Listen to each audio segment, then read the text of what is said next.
지금 시각은 7시 28분입니다.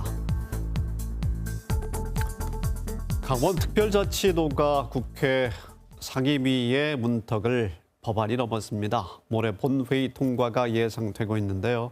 이슈엔 토크 오늘은 관련 법안의 내용은 물론이고 앞으로의 과제와 우리 삶에 어떤 변화를 가져오게 될지도 자세히 알아보겠습니다. 강원연구원의 김석중 원장 권한대행 스튜디오에 남아주셨습니다. 원장님 어서 오십시오. 네, 안녕하십니까. 오랜만에 뵙습니다. 반갑습니다. 처음부터 따진다면은 10년여에 걸친 시간이 흘렀고 26일 국회 본회의 통과를 앞두고 있습니다. 네, 전체적으로 어떻게 원장님은 평가하십니까? 결국은 지금까지 강원도라고 하면 면적은 넓지만 균사 규제가 또 있었고 환경을 보존해야 되는 논리 때문에 엄청난 이런 규제 때문에 결국은 산업이 발전할 수 없는 여건이었거든요. 그래서 강원도는 우리나라 전체 면적이 한 17% 되지만 인구는 한 3%, GRDP는 2.7%밖에 되지 않았습니다. 자, 그런 상황에서 이제 강원특별자치도법이 만약에 통과가 된다면 고도의 자치권을 가지게 되거든요. 그러면은 이제 지역개발, 그다음에 기업 유치를 할 적에 우리에게 필요한 합리적인 규제 완화를 사실은 할 수가 있습니다. 그리고 강원자치도만의 어떤 특별한 지원도 이제 지원이 됩니다. 그러면 지금까지 저희들은 불합리한 다른 지역과의 경쟁을 해가지고 국비를 따와야 됐는데 이제부터는 우리 스스로 지역을 갖다가 발전시킬 수 있는 기반이 마련됐다라고 하는 부분이 가장 중요하다고 생각을 합니다. 자구적인 지역 발전의 어떤 틀을 만들었다는 말씀 참 기대를 더욱더 갖게 하는데요.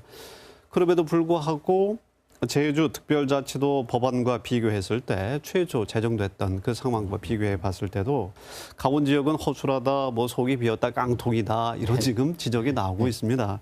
이런 지적에 대해서는 어떻게 보십니까? 뭐 아시겠지만 결국 처음에 평화특별자치도로 갔다가 그게 이제 경제특별자치도로 갔다가 그냥 특별자치도로 가면서 사실 시간이 너무 없었던 거죠. 그리고 이제 그 와중에 결국은 어떻게 할 것이냐라고 했을 적에는 결국 그릇은 만드는 데 중점을 둔 겁니다. 담을 수 있는 그릇이죠. 그래서 그 안에는 지방자치 보장을 위한 어떤 입법적인 행정적인 조치가 필요하다라든가 그다음에 지방분권 실현을 위한 방안을 만들어야 된다든지 행정적, 재정적 지원을 해야 된다라든지 규제 완화를 위해서 정부가 노력을 해야 된다든지 국가균형발전 특별회계안에 강원 개정을 설치해야 된다라고 하는 부분은 당겼거든요. 그러면 저희들이 필요한 부분은 이제 상당 부분 당겼다고 봅니다. 그릇을. 근데 문제는 이 부분이 이제 실천이 되기 위해서는 어떤 행정적인 우대사항이 있는데 라고 하는 내용이 담겨야 되고 그다음에 각각의 산업별로 어떤 특례가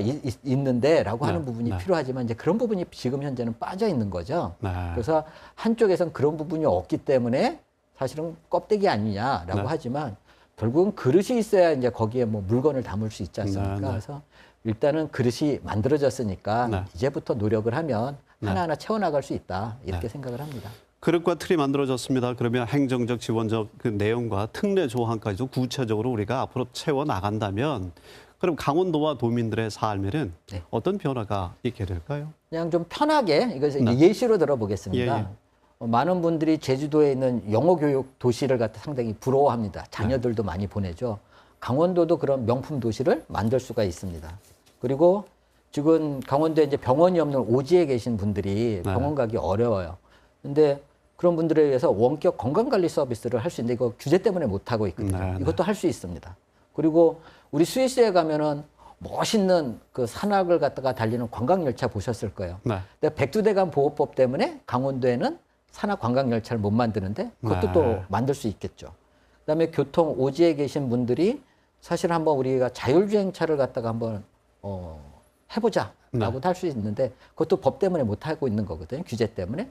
강원자치도는 얼마든지 우리가 도민들의 합의만 이루어진다면 이런 부분을 할 수 있기 때문에 도민들의 어떤 삶의 질에는 저희가 다른 시도에서 할 수 없는 그런 부분들을 갖다가 경험할 수 있다 이렇게 생각을 합니다.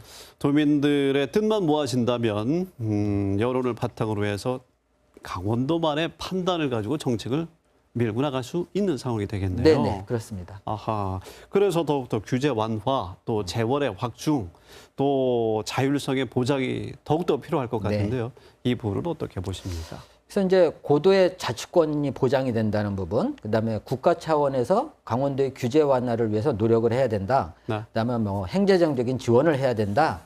균형발전 특별회견에 강원계정 만들어야 된다라고 하는 부분들은 상당히 좋습니다. 그런데 이제 저희가 제주특별자치도의 이제 내용을 보면 자 국세 안에서 얼마만큼을 이양을 갖다 강원도에 예를 들면 제주도에 네. 할 것인데 그다음에 제주도 안에서 걷어지고 있는 국세를 갖다가 제주도에다가 이양을 하는 부분이 포함되어 있다라든지 그다음에 특별자치도세라든지 지방세의 특례, 세액 감면에 관련된 특례, 세율 조정에 관련된 뭐 특례, 지방교부세 특례, 지방세 발생 특례 엄청나게 사실 많지만 네. 이런 부분이 지금은 없습니다. 그리고 예를 들면 이제 중앙행정기관의 권한이 있는데 그런 부분을 갖다 강원도가 받아야 되는데 네. 무엇을 이양을 받을 것이냐. 네. 제주도 특별자치도엔 그런 부분이 있거든요. 그렇군요. 그러한 부분이라든지 그다음에 산업발전이라든지 자치분권 강화를 위한 어떤 규제 특례를 만들 것이냐라고 하는 네. 부분들이 네. 앞으로 세부적으로 담겨져야지 될 거라고 생각을 합니다. 앞으로 좀 할 일이 많을 것 같습니다. 네, 맞습니다. 26일 법률안이 이 법안이 통과돼도 아직은 법안 아니겠습니까? 네. 법률의 초안 원안입니다. 네. 법률안 특별법을 만들어야 할 텐데 어떻게 앞으로 어떤 과정과 또 노력이 있어야겠습니까? 그래서 이제 저희들은 제주만큼 그러면 우리도 한 13년 정도 걸쳐야 제주도만큼의 부분을 할 수 있느냐라고 하면 네. 그건 아닌 것 같고 제주도가 이미 이제 걸어왔던 길이기 때문에 제주 특별자치도의 특별법 내용을 보면 저희들이 그대로 준용할 수 있는 부분이 상당히 많이 네, 있습니다. 그러면 저희가 한 번에 상당히 준용할 수 있는 부분은 이제 준용을 하고 네. 그다음에 이제 강원도의 특성에 맞는 이제 그런 내용들을 갖다가 담아야 되겠죠. 그리고 지난주에 이제 제주도에 가서 이런저런 전문가 이야기를 좀 나눠봤더니 지금까지는 제주도 혼자서 정부와 이런 내용을 가지고 대응하는데 어려움이 있었는데 앞으로 이제 강원도도 같이 특별자치도가 됐으니 네. 양도가 좀 같이 협력을 하면 네. 훨씬 더 특별법을 갖다 더 내용을 네. 알차게 구성하는 데 도움이 되겠다라고 하는 부분이 의견을 같이 했습니다. 제주 또 세종과 공조를 하게 되면 강원도의 경우에는 그 특별법 제정의 기간도 훨씬 단축할 수 있겠네요. 네, 그렇습니다. 알겠습니다. 김석중 원장님 오늘 대단히 고맙습니다. 또 뵙겠습니다. 네, 고맙습니다.